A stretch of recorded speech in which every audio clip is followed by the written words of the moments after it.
Hello, I'm reading from a copy of Self-Realization Fellowship Lessons that I downloaded from angelfire.com. I'm starting on page 5 of S1P14.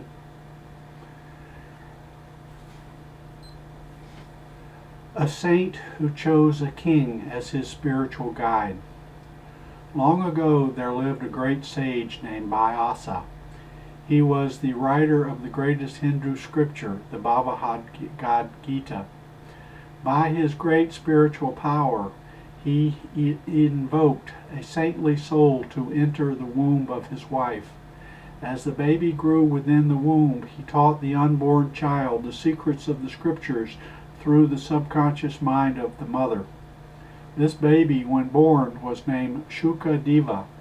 Because of his prenatal training, he proved to be a most unusual child. At the age of 7, he was already versed in the difficult Hindu scriptures and was ready to renounce the world and seek a true master. In India, it is customary for a devotee to seek out spiritual teachers until he finds the one whom he recognizes as his own God-chosen master or guru. The novice, through inner fitful urgings, receives lessons from various sources, but when his spiritual ardor becomes very great, God sends him a guru. God uses the divine soul vehicle of the guru as his messenger or instrument to bring the novice back to his spiritual home in the omnipresence. When Shukadeva decided to go in search of his guru, his father advised him to go to King Janaka, the ruler of the province. As Shukadeva entered the royal palace, he saw the king sitting on an emerald and diamond-studded golden throne, surrounded by courtiers and by scantily clad women who were fanning him with big palm leaves, parentheses, as in the custom in India during the hot season, parentheses. King Janaka was smoking a big oriental pipe. This sight shocked Shukadeva. He turned back and started walking briskly out of the palace. He muttered, "Shame on my father for sending me to this matter-soaked king. How could such a worldly man be my teacher?" But King Janaka was both a king and a saint. He was in the world, but not of the world. Highly advanced spiritually, he could telepathically sense the thoughts of the fleeing Shukadeva. The saint king sent a messenger after the boy, commanding him to come back. Thus the master and the devotee met. The king sent his attendants away and at once entered an absorbing discourse on God. 4 hours passed.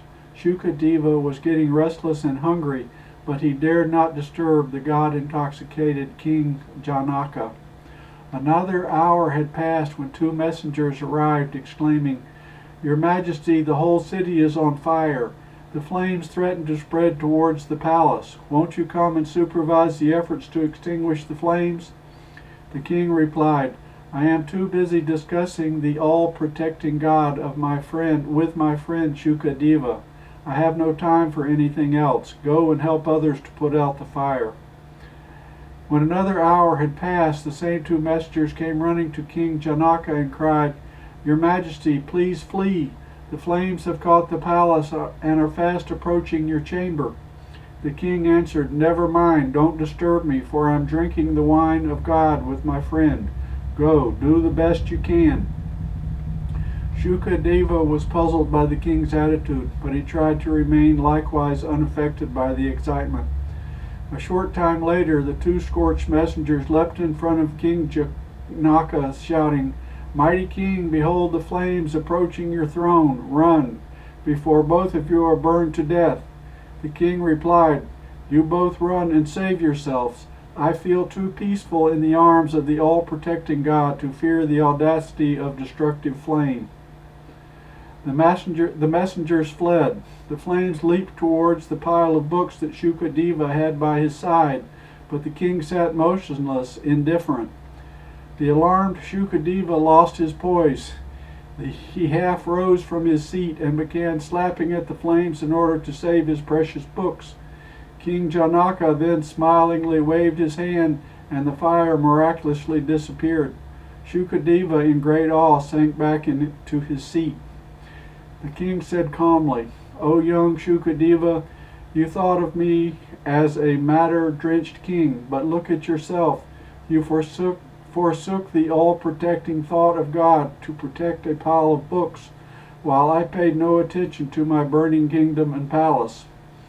God worked this miracle to show you that although you are a renunciant, you are more attached to your books than to God, or than I am to my kingdom.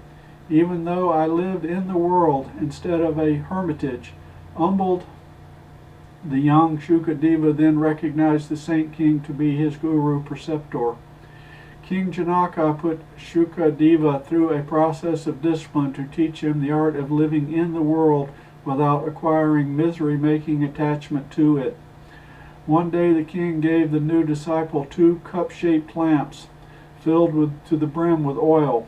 Janaka said, "Hold a lamp on the palm of each hand and enter all the gorgeously furnished rooms of the palace. Come back to me after you have seen everything, but remember, I will refuse to train you further if you spill a single drop of oil on my carpets."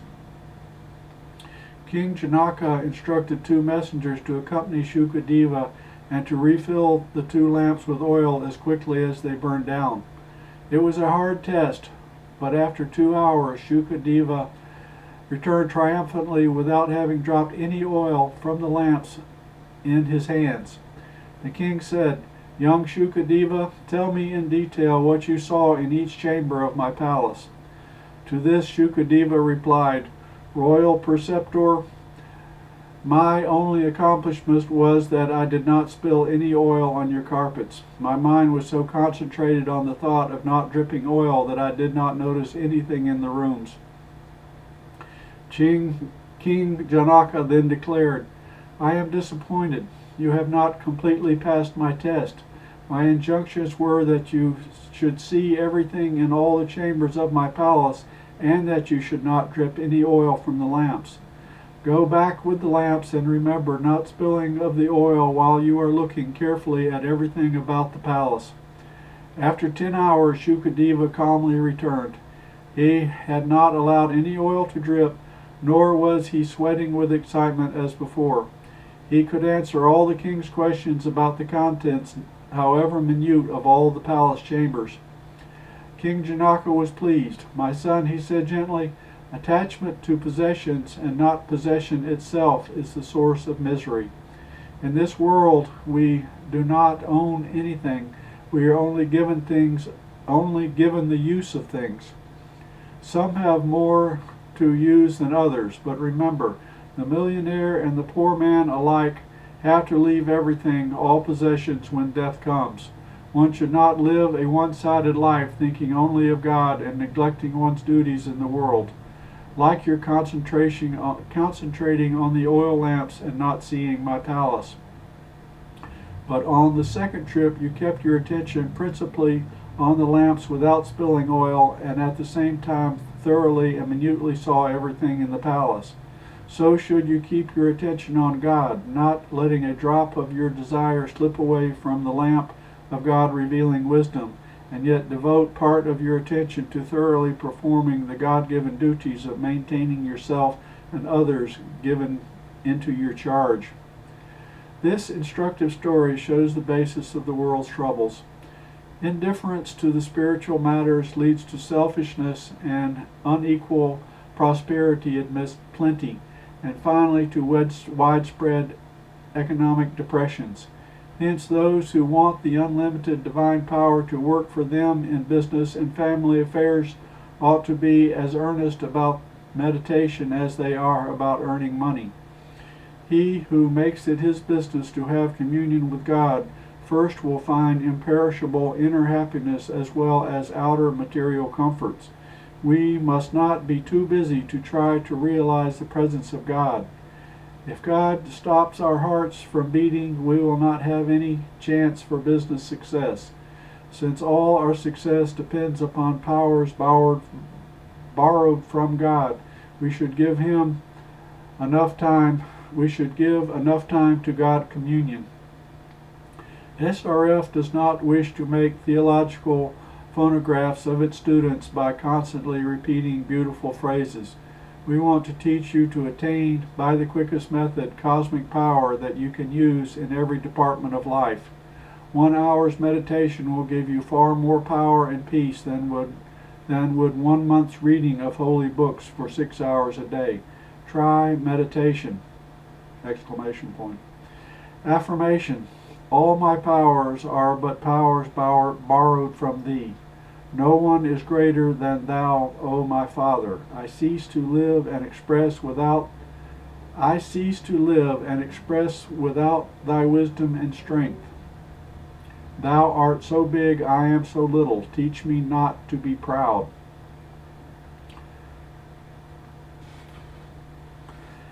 Self-Realization Fellowship Lesson S1 P15. Thy Magic Power by Paramahansa Yogananda. Make my eyes behold what thou dost see. Make my ears catch the bursting of thy voice. In the billows of all creation, make my speech the fountain of nectared words, showered over souls scorched with bitterness. Make my lips utter naught but the songs of thy love and joy. Beloved, work through me the work of truth. Keep my hands busy serving all my brothers. Keep my voice forever casting seeds of love. For thee, on the soil of seeking souls, keep my feet ever moving on the pathway of right action. Lead me from the dark ignorance to thy light of wisdom. Lead me from temporary pleasures to thine ever new joy within. Make my love thy love, that I may know all things as mine. Father, throb through my heart and make me feel sympathy for all living creatures. Kindle in me the flame of thy wisdom, and burn the dark forest of my mundane desires. Let thy reason be the preceptor of my reason. Think through my thoughts, for it is thy magic power which uses my mind as thy mind, my hands as thy hands, and my feet as thy feet, my soul as thy spirit to perform thy holy works. Prayer. Divine Mother, teach me to till the soil of my mind with discipline and sow the seeds of good habits. Good and bad habits. The power of habit. The power of habit rules the day-to-day actions of the average person. A good many people let their whole life go by making repeated good resolutions to improve without ever succeeding in establishing and following new patterns of action that are wholesome. More often than not, we find ourselves doing not what we wish to do, but what we are accustomed to doing. That is why materially minded people find it difficult to be spiritually minded even when they try hard. Spiritual people find it similarly difficult to be material even when associating with worldly persons. It is difficult for vicious people to be good and kind. It is just as unthinkable for noble persons to behave meanly. Habits are automatic mental machines installed by man to exercise economy in the initial use of willpower and effort required to perform specific actions. Habits make the performance of such actions easier. Friendly, good habits are very helpful in making the performance of difficult, good deeds easier. Evil habits, however sympathetic, are deadly inasmuch as they are diehards and keep on disturbing the senses even when strongly commanded to cease doing so. Bad habits and sin are temporary misery-making grafts on the soul. They must be thrown out sometime, as they are not part of man's free nature and therefore cannot be tolerated indefinitely by his soul. Very seldom do we realize that the health, success, and wisdom outlook of our life entirely depends upon the issue of the battle between our good and bad habits. Henceforth, we should not allow our bodily kingdom to be occupied by bad habits. We should put bad habits to flight by training ourselves are diverse good habits in the art of victorious psychological warfare. The soldiers of bad habits and of ill health and negation are invigorated by specific bad actions, whereas the soldiers of good habits become stimulated by specific good actions. Do not feed bad habits with bad actions. Starve them out by self-control. Feed good habits with good actions. Influence of early habits. The habits that were formed earliest in your life have kept you quite busy until now. Unwelcome habits have perhaps crowded out many worthwhile activities. The social world moves on the wheels of certain habits. Few people notice whether it is headed for the mire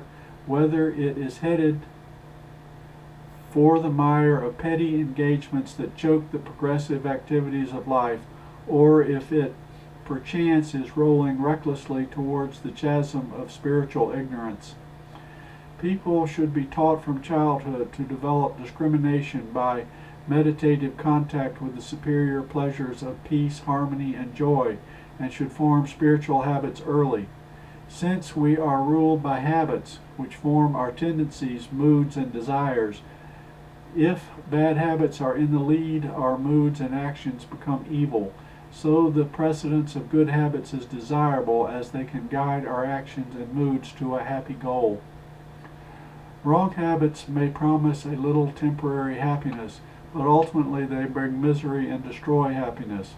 People who yield to the temptation of harmful habits do not fully realize this. Eventually they become so used to these habits that they helplessly drift on, becoming more and more lured to the subtle tortures of continuing their wrong habits. Finally, they reach a state where the thought of forsaking the poisonous comfort of their wrong habits is actually shocking. Persons used to the darkness of bad habits naturally hate the light and comfort of good habits. Environment and companions. Undiscriminating association with the world creates bad habits in you, but the world will not be responsible for your wrong actions springing from those habits. Then why give all your time to the world? Reserve at least an hour a day for actual soul-inspiring God realization. Doesn't the giver of the world itself, of your family, money, everything deserve 1/24th part of your day? Material habits keep millions of people away from God. People of bad habits seek bad company. People of worldly habits seek materially minded companions. People of meditative, peaceful habits seek the company of Christ-like saints. There is one thing very good about bad habits. Seldom do they keep their promises. Bad habits are easily found to be habitual liars and deceivers. That is why souls can never remain perpetually in bondage. Never condemn the sinner, for he knows too well the fears and tortures of sin. Do not drown him in your hatred, but give him a chance to have his own knocks, then he will be only too willing to be lifted up. People do not intentionally turn to evil, nor do they really enjoy being evil. They are evil because they do not know the greater charm of good habits and are unable to compare and select the best. Or they fall under the influence of others' opinions and unconsciously are led to evil. Some people are evil owing to the precedence of evil in their environment in early life, and some people are evil because they do not know any better. People who are evil behave so because they wrongly think that through evil they will get happiness easily. People cling to evil because they falsely magnify the dread and torture supposed to be involved in self-control. People are evil because they think they are compelled to be so by the powerful influence of evil instincts or wrong determinations. Sense slavery. If you are a slave to your senses, you cannot be happy. If you are a master of your desires and appetites, you can be a really happy person. If you overeat against your will, if you wish anything contrary to your conscience, if you act wrongly, forced by your senses, against the wish of your inner self, then you cannot be happy. People who are slaves to the senses find their evil habits compel them to do things which will hurt them. Stubborn bad habits bludgeon your willpower every time it tries to take the lead and guide your thoughts to the kingdom of right action.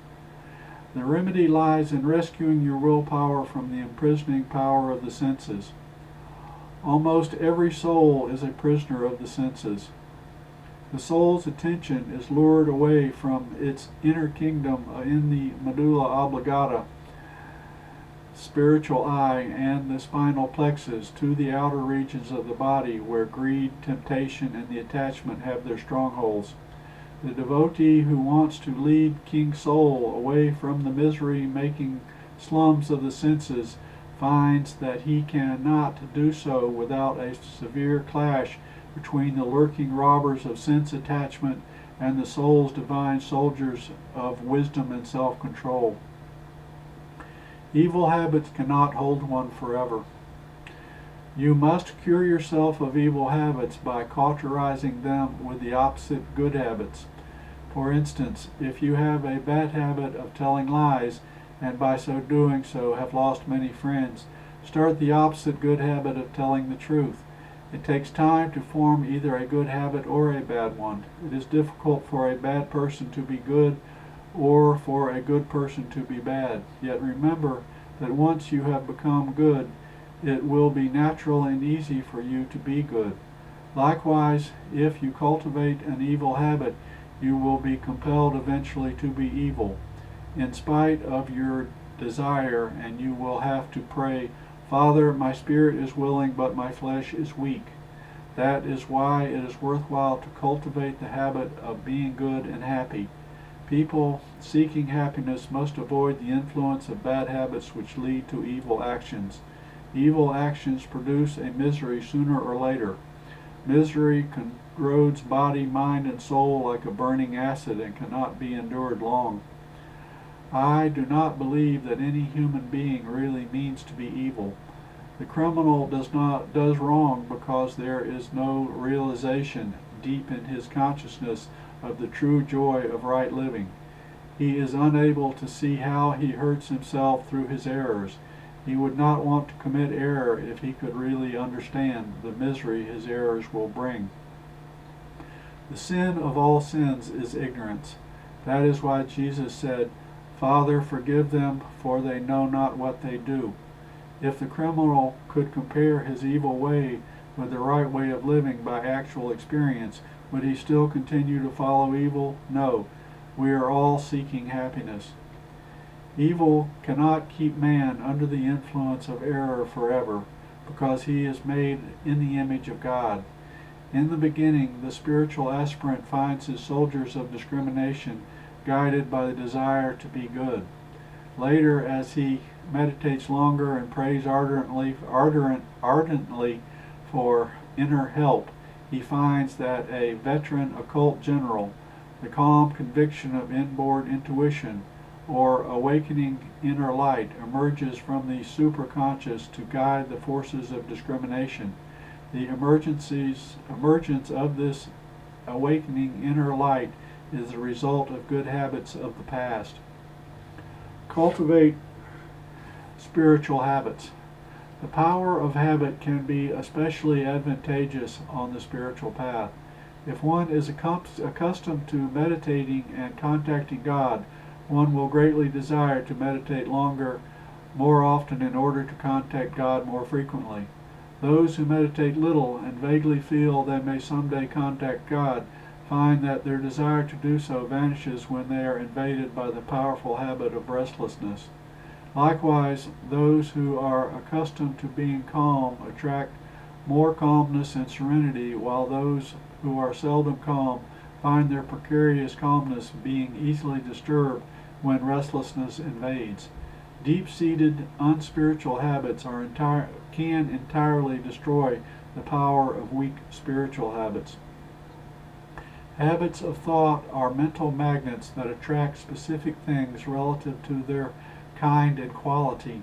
Material habits will always bring material results, and spiritual habits attract spiritual results.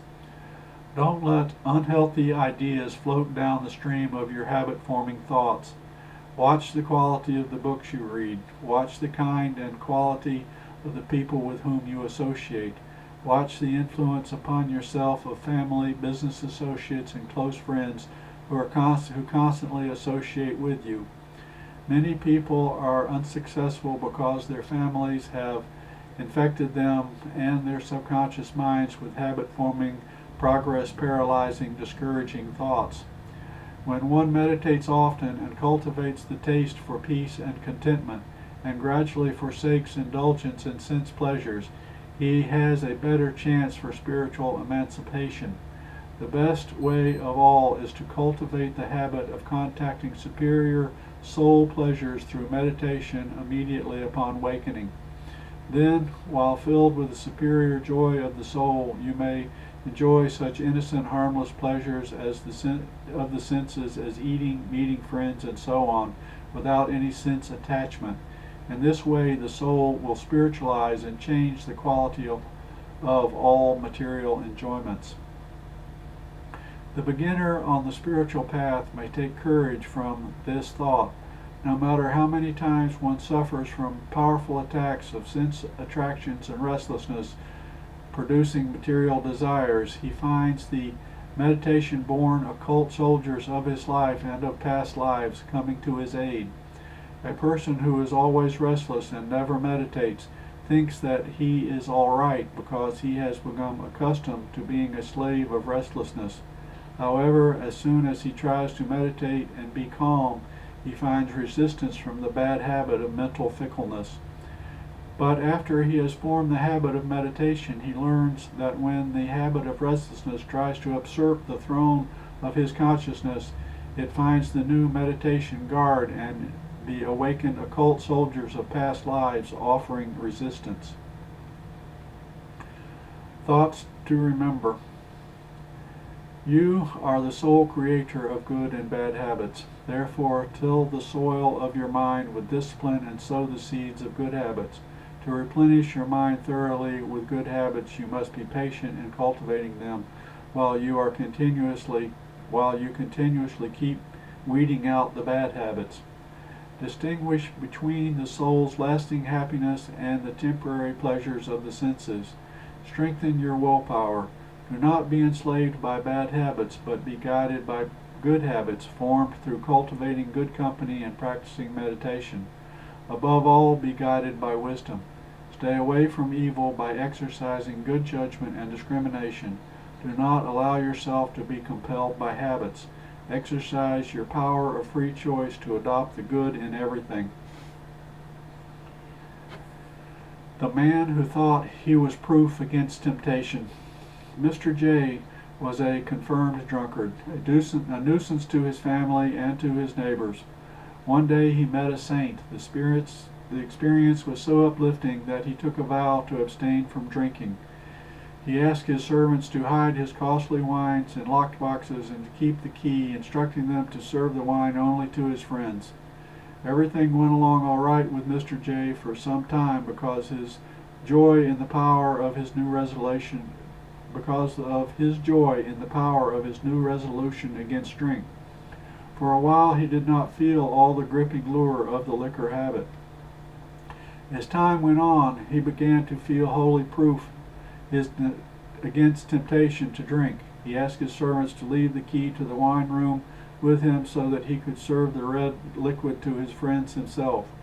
Feeling more and more mental security, he came to the conclusion that it was too much to bother with to go to the cellar to get the liquor for his friends who would keep a few bottles upstairs in the cupboard. Several days passed without mishap, and Mr. J thought, "Since I am proof against the temptation to drink, let me look at the sparkling red wine in the bottle." So he had the wine decanter filled and placed on a table. Every day he looked at the bottle, and he thought, "Since I am absolutely proof against the temptation, I may just as well enjoy the smell of the wine."